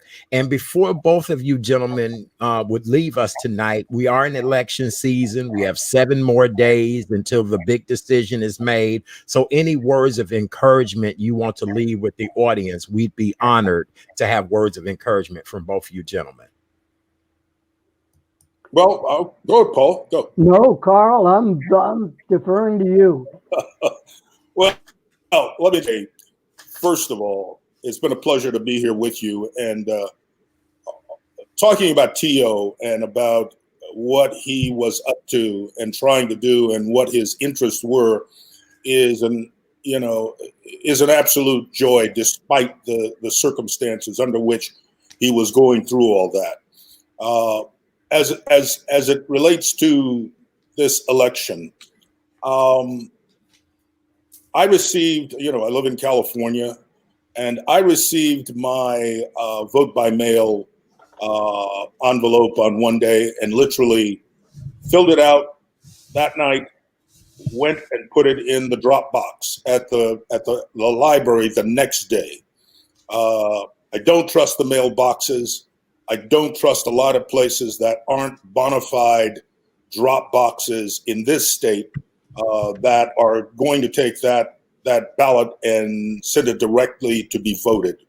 So I encourage everyone listening here, everyone watching here, all of your guests from this point on and your audience, vote, vote, vote, vote, vote, vote.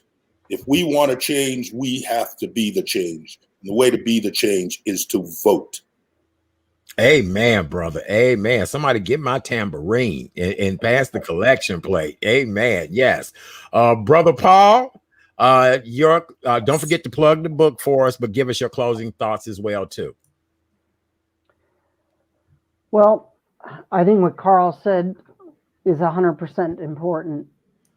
I was thinking about how I want to be inspiring, and look, systemic problems are very, very complicated. It's the equivalent of peeling an onion away. What happens when you peel an onion away?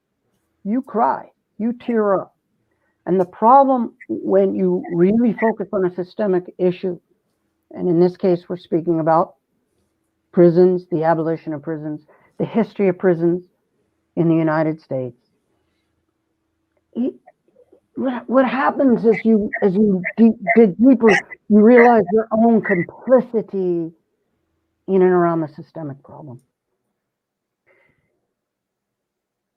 What that then requires is a level of strength, a personal level of strength for all of us to say to ourselves, what can we do within our daily routine to help rectify problems in and around us? And paradoxically, a computer, a television, a radio, while they are very important for information, what you see with your own eyes, those of whom you connect to with your own words, what your takeaway is the real world. And if you see an injustice, if you feel that something isn't right, it is very, very important that you trust your instincts and you act on it, and you act on it with pride and with conviction, such that your lover sees, your family sees, your neighbor sees. And this is a part of democracy and the freedom that we all still have in this country within this context. That is a muscle that will always be there. And while voting in this election is essential, the concept of voting in other manner, shape, and form every day in this country, through your actions, through your beliefs, that is the discipline necessary for a democracy to be vibrant and fair. So yes, do what Carl says, 100%. But if you can chip in the other 364 days, you gotta. Does that all make sense? Is that? Oh yes. Yeah. Are you kidding me? It was dead on. It was dead on. It made a lot of good sense. Okay, cool. Because I was in my own world then. No, but here's the deal. I almost slipped and said Paul Allen Smith for president, but it's too late. We're only 7 days away. No. I know. I'm not going to touch. I want to joke, but not now. Not now. Very good. All right, we'll have you back. Ace, go ahead, Paul, and tell us where you can buy the book. First of all, you guys have been awesome, and Carl, you're just the best to join me. You're just the greatest. I can't thank you enough. The book is published by Or Books, ORBooks.com, ORBooks.com, and you'll see Pen Pal. The owner, Colin Robinson, designed such a groovy cover. It's red. You'll see it. It's awesome, and it is. It's there. And I hope you got to listen to Carl. I still am blown away. I'm going to forever be blown away by his reading of Tiyo's letters. And let's remember the name of the book, the title. Yes. Pen Pal. Pen Pal. PENPAL. Yes, and I just put where you can get the book. Carl Weathers is doing the audio book, you guys. It is really great. It is a good if you're riding in the car or you take an hour or two of your life to listen to audio books, it's outstanding. Bass, I know you're dying to we want to find out what's next for Carl now that we got the business out the way. So Bass, I'm gonna turn it over to you to close it out. I just want to say one other thing because yes, sir. Our mission here was really to talk about about Tiyo and about Pen Pal. But for, if you look at that cover, it's, as Paul was saying, it's a really fascinating cover and really well done. But, for a lot of people who don't know, PEN is about the pen, but PEN also stands for the pen. That's right. Yes, sir. So wonderful title, and the book, again, I think is just phenomenal, and hopefully a lot of people will pick it up, read it, or pick up the tapes and listen to them, because in your car or as you're falling asleep at night, I can read to you as you fall asleep. The words. And Mr. Bass, before, I want to emphasize one thing. All the profits from the book go to the W.E.B. Du Bois Library. Yeah. And this is very important for people to know, because they digitize very, very important voices like Tiyo's and other Americans who need to not only be heard, but to be available for academicians moving forward. And I think it's very important that you know that they have stored all of Tiyo's writings. Thanks to Lois Ahrens, who runs Real Cost of Prisons, another hero out there. There's so many heroes out there. And I really want your listeners to be hip to that. Okay, very good. All right, go right ahead, Brother Bass. Let's close it out. Well, let me say this. This has been very enlightening for me. And I know in the beginning of the onset that I said to Carl about a couple of things I wanted to mention. But I want to say that, you know what? Hopefully I can reserve that for another time. It's all right to down the road to talk to you, but to focus on Tiyo, because I want to hear Tiyo's story. I want to get to know him. I want to hear through your voice, Carl, and through your writings that you went through back and forth with you, Paul, with him, because he needs to be known. Somebody I just want to get to know. So I'm going to emphasize on that. This has been great. I want to thank both of you gentlemen for being here, because I always want to walk away with something I didn't know before. And now walking away, I want to know who Tiyo is. I want to know. Perfect. Mm-hmm. Yes.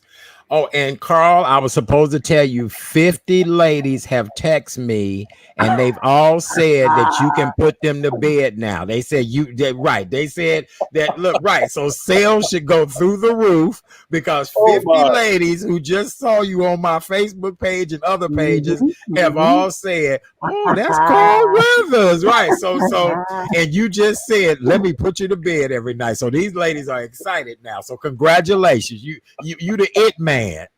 Okay, what am I going to say? Thank you, ladies. Thank you very much. Look, here they go. Yes, Lord. Look, it's up on the screen now. Talking about yes, Lord. Hard. Yes. So they do. These ladies are loving this interview tonight. Perfect. Well, gentlemen, it's been an honor and a pleasure to have you both on with us this evening. I wish you nothing but continued success, good health.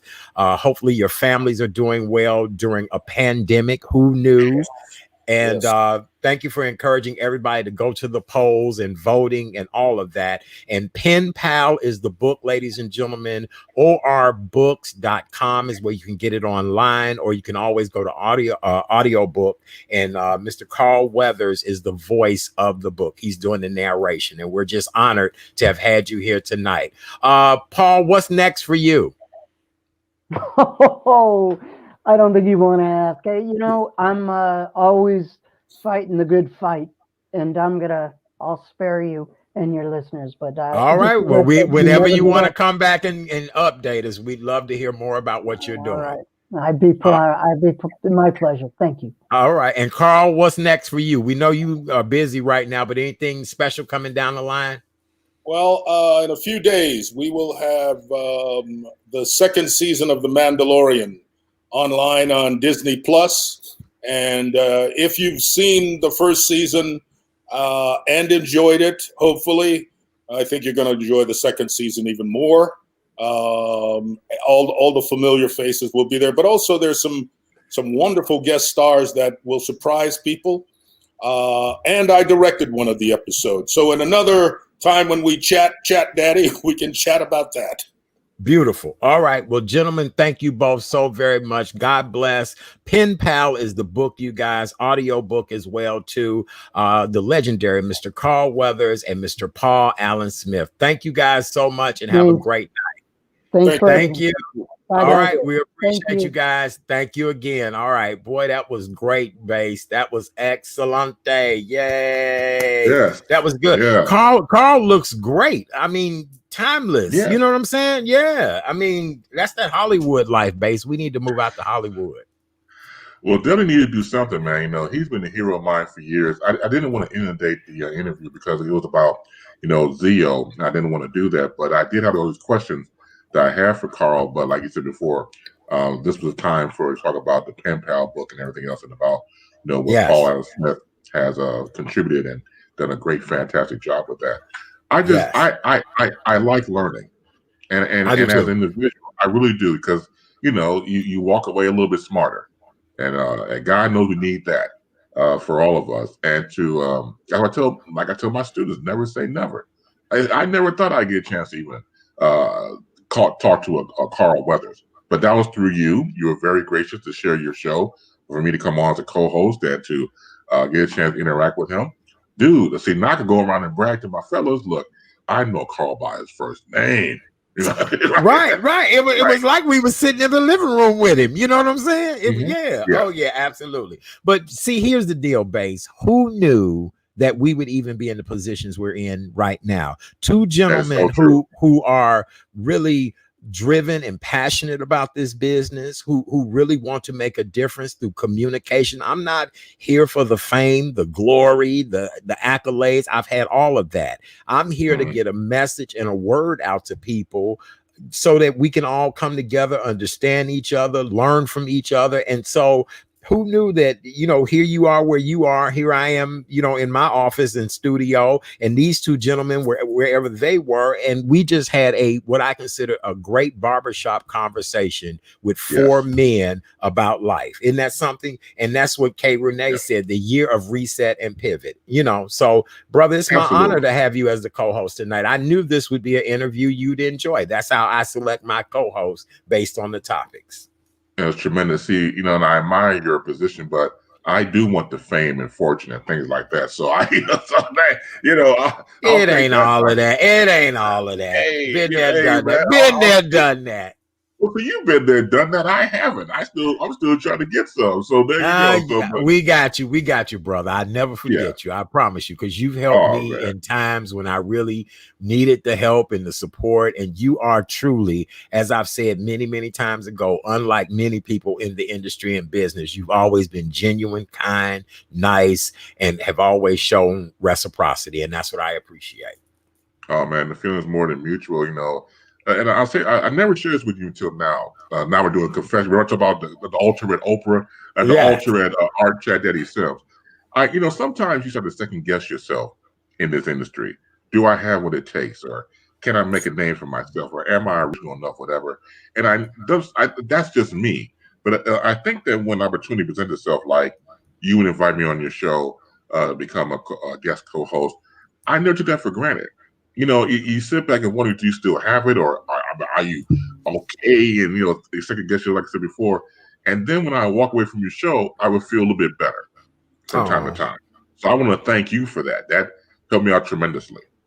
Well, I appreciate you, because just like Miss Seeley and Suge and The Color Purple, I was feeling low before I did this show tonight, and now I feel better. I do. I think the flu shot had me feeling low before that, and I was like, oh Lord, it's Tuesday night, and again, people don't, when you are doing this. This is a commitment. This is, you do this for the love of it. And I have great guests. Thank you to all of you publicists who trust me with your clients. And, so I really do appreciate that. And don't worry, Carl will be back to visit again, and I'll make sure he comes over and hang out on your show as well, too.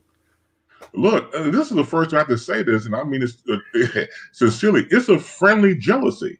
This is a damn good show you've had, Doctor. I'm telling you, even if I'll sit back and watch, I'm like, damn, that art kicked ass in the show, man. I'm telling you. So just to be a part of it in real time, and just to be a part. Look, dude, if I was just watching, I do time to time, on your show when I'm in the chat room, dude, you kicked ass on this program, man. Fantastic. Thank you. Thank you. I appreciate you so very much. I really do. Bass, do me a favor. Give everybody your show rundown again for tomorrow and Friday, and then tell them how they can find you, follow you, all that great stuff. And then guess what? We going to Scooby-Doo on out of here. Okay, great. No, that's not a problem. Once again, thank you, Art, for the opportunity. You catch me tomorrow, as a matter of fact, every Wednesday at 4 p.m. Central, right here on Facebook Live, where you get a chance to check out CBI, the Chris Bass interviews. Tomorrow will be legendary radio announcer, talk show host Phil Hendry. And then you follow me on Friday where I do Baseline. That'll be every Friday at 4 p.m. Central, right here on the live. Go tell 5 of your friends and 6 of your enemies. Be my Facebook friend. Check it out.